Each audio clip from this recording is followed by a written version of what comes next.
Welcome to Beyond the Coverage. I'm Chris Horner. In today's episode, I want to talk a little bit about the Slovenian Tadej Pogačar. So the 25 season has already started, as we all know, but Tadej Pogačar has not done his first race. It won't happen until UAE Tour. Now that's just around the corner for Tadej Pogačar, and most of us sitting on the Chesterfield believe Tadej Pogačar's already got that one.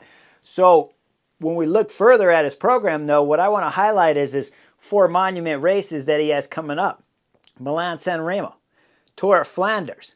He's got Liège-Bastogne-Liège and Lombardia. Now, he's already got Lombardia as the win. He's got Liège-Bastogne-Liège as the win. Guys, he's trying for Milan-San Remo, and he's trying for Tour of Flanders, which he already has for a win. But why is he teasing us? I mean, if you're going to do 4 monuments, why not just do the 5th and add Paris-Roubaix? Is he teasing us and they want to let us know? And that's why when we look at Instagram, we see Tadej Pogačar training over the cobblestones. Is he going to try for 5 monuments in 2025? He teased us last year in 2024, winning the Giro, winning the Tour de France, but he wouldn't start the Vuelta a España. I mean, he could have won all 3 Grand Tours in the same year. It's never been done before. Yes, Chris Froome had done it consecutively, but no one has ever done it in the same season. I'll give Chris Froome a little tip of the hat. Consecutively is still an impressive feat, but he hasn't won them in the same season. Now this year, with that Instagram post, I got to believe Tadej Pogačar is going to do Paris-Roubaix, right? I mean, what's the point? They got to be teasing us, right? So his first objective, of course, is going to be Milan-San Remo. UAE Tour, Strade Bianche, and then you got to get over there to Milan-San Remo, and he's got to win it. Now, when we look at Milan-San Remo, what's happened in the past is, well, UAE have always come with the wrong team. They haven't come with enough speed on the climbs to get Tadej Pogačar up over the Cipressa and the Poggio and drop the big-time favorites that have a lot of speed, like Mathieu van der Poel, Wout van Aert. Mads Pedersen's held on to late going up to Poggio. And, of course, Filippo Ganna put out a magical ride for Team Ineos when he went over the top, holding on for dear life too one year. But Filippo Ganna's changed his schedule too, and he's looking like, without doing the track stuff, like he wants to be 100% motivated for Milan-San Remo, but they're not bringing any Wout van Aert. But UAE Team Emirates' mistake, as I said, has always been not enough power on the climbs, not enough explosive power. Last year when they brought Isaac Del Toro, I told you guys on Beyond the Coverage, that's the wrong guy to bring. And you know I love Isaac Del Toro. That Neo-Pro last year had done stuff I'd never seen. To call out a Neo-Pro so often as they did on the Butterfly Effect last year, I'm impressed. But we knew that he couldn't get into the corners. And you got to get into the corners, or you got to have so much speed that you can drill it up and catch back up to the front guys. But nobody has that because Tadej Pogačar is the front guy. So they came in with the wrong team. So this year when I start looking at their team, already Domen Novak's on the team, Tim Wellens is on the team, and then Jonathan Narvaez is on the team. Now, Narvaez went with Tadej Pogačar on stage 2 of the Giro d'Italia. Excuse me, stage 1. Stage 2, he lost the Giro d'Italia to Tadej Pogačar. But stage 1, he was able to follow Tadej Pogačar on that 1.5 kilometer climb, holding onto his back wheel. So I like Jonathan Narvaez on this team because he's got a lot of power. I like Novak and I like Tim Wellens because they can get you into the last corner there before the Cipressa and the Poggio. And when you're starting the Cipressa, you got to have the guys at the front so you can start drilling it. And if you can have Tim Wellens, if you can have Domen Novak go into that corner and still carry 200-300 meters worth of form going up the climb so they go full gas up that climb, that can start setting up the team chemistry afterwards to go full gas. Now, last year I told you, instead of Isaac Del Toro, Brandon McNulty is the guy that I love to have and see. And this year we already saw that he's going good when we look at Valencia. When we start thinking about some other guys that come along with Brandon McNulty that's not yet on the list, I'm picking their Sivakov and Rafael Majka too. Now, Joao Almeida is a reserve rider. Depending on how Rafael Majka is going, he wasn't going so good when we started looking at his early season races where he was getting dropped by Tom Pidcock, who will be at Milan-San Remo too. So Tadej Pogačar's got some other guys to battle with too. But when we start looking at Almeida, we know Almeida was going good at Valencia, so he might be better than a Rafael Majka. But Rafael Majka, I like his ability to fight, to get into the corners and all that stuff. And I know with Almeida, when we see him in Valencia, at the last stage, he was doing good on the flat stage of staying up with his teammates. So I think he could be a good guy to take the spot of Rafael Majka if Rafael Majka is not on 100% form. And if Almeida's not there, if Rafael Majka doesn't have the form, then you could take a Marc Soler possibly. I like Marc Soler as much as I make fun of the Solerism. Last year, he was getting better and better, racing more correctly. And I believe maybe once or twice I called him the Solerism throughout the season last year. So he's getting better and better. And I like how reliable he is in terms of his fitness all the time. But it's the most important of the 5 monuments. Now, why am I bringing it up? Well, as I said, Tadej Pogačar doesn't have Paris-Roubaix on his list, but he does have Milan-San Remo. So let's say you come with the right 6 guys supporting Tadej Pogačar at Milan-San Remo and not a half-hearted attempt. So you come in with all pure climbers and Domin Novak, of course, there, and Tim Wellens there that could do that slight flat part just before we get into Cipressa. Those 2 guys that do that and hopefully go up the climb. And then you want pure climbers around you. And the other guy that I certainly want on the team with Brandon McNulty, with Rafael Majka, is Sivakov.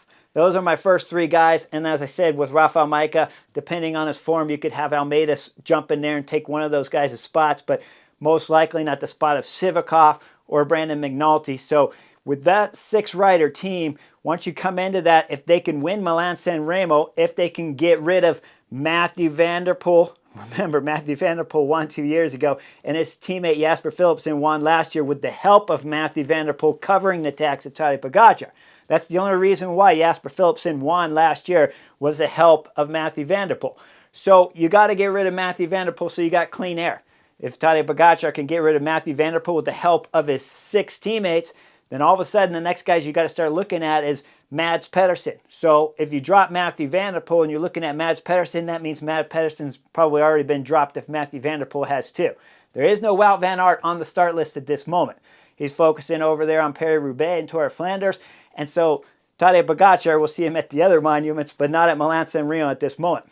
There is Tom Pidcock there, who we saw riding on fabulous form already, taking overall week-long stage victories and individual stage race victories for Q36.5. So we know Tom Pidcock should be on good form for Milan-San Remo, unless, of course, he decided to do a mountain bike event or something the week before. It's been known to happen, right?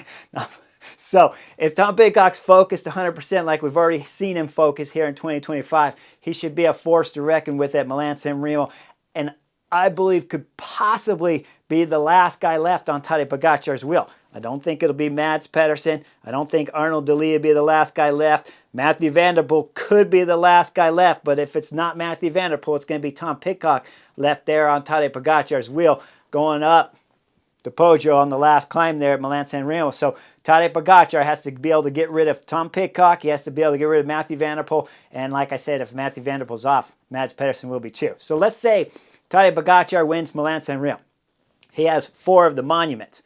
Already has Flanders, already has Lombardy, and already has LBL on his resume right now.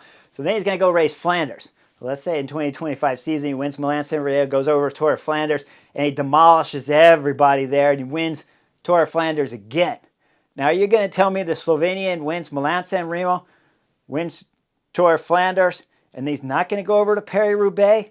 Of course the Slovenian's going over to Paris-Roubaix. Now, you're like, Chris, how far-fetched are you getting here? This isn't that far-fetched. He almost won Milan-San Remo. He's already won Tour of Flanders. So if he wins those 2 in the 25 season, are you going to tell me that he's not going to do Paris-Roubaix? That Instagram post there was just a teaser and that's it? Well, I got to believe he'd go do Paris-Roubaix. And it would be easier to win for Tadej Pogačar than Milan-San Remo, because Milan-San Remo, you got to come with guys that can drop Mathieu van der Poel up that last climb where he's going to sit on you the whole time, and Tadej Pogačar doesn't have the speed to drop Mathieu van der Poel.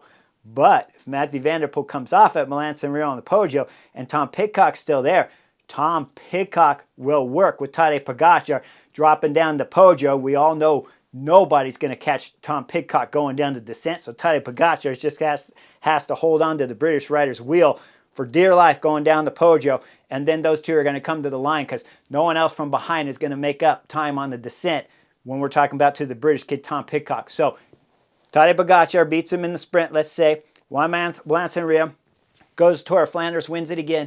Of course, he's going to start Paris-Roubaix. If he wins Paris-Roubaix, guys, that's the first 3 in a row.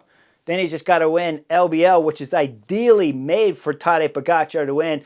And we know the kid can win Lombardy because he's got 4 in a row right now. So he's got a ton of victories at Tour of Lombardy. So we know it's possible for him to win that because Tour of Lombardy and LBL will be the easiest ones for him to win. When you're a GC rider, Lombardy's definitely the easiest of the 5 monuments to win. Then it's going to be Lombardy. After that, it gets more complicated, but I would say Flanders, then Roubaix, and then, of course, the hardest to win is Milan-San Remo because he has to drop everyone. And the only way to make that happen is to come with the right teammates. So if he comes with the right pure climbing teammates that can sell out for him 100%, starting on the Cipressa and then continuing up to Poggio, all of a sudden we're going to see Tadej Pogačar possibly do what's never been done before. I know there's 3 guys that have won all 5 monuments.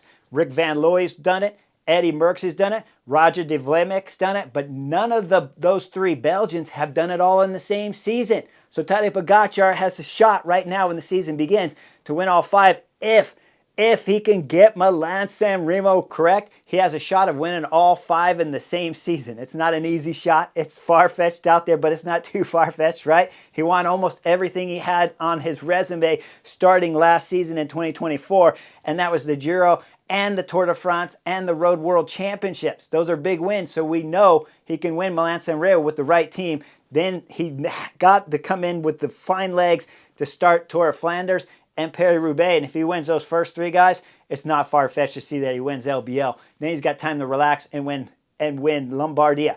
That might get all the Belgian crowds really hating the Slovenian Tadej Pogačar because nobody's won all 5. And right now, in this whole galaxy, there's only 3 Belgians that I've already named off that have won all 5, but never consecutively in the same year. So 2025 is the big come-out season here for Tadej Pogačar to see if he can wrap up the 5 monuments. If he gets those 2 that are off, Paris-Roubaix and Milan-San Remo, well, there's not much left for the Slovenian other than the Tour of Spain to wrap up the 3 Grand Tours.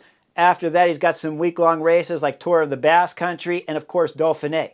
So if he can start pulling in those 2 classics right now, Milan-San Remo and Paris-Roubaix, well, we can start looking at clearly what is the next Eddie Merckx. We've all been calling him the next Eddie Merckx, but I'll say it right now, he is certainly at this moment already that Eddie Merckx. But if he wins Milan-San Remo and Paris-Roubaix, well, guys, there is no more debate. He is Eddie Merckx. There's no doubt about it. So like and subscribe, and I'll see you guys on the next races real soon.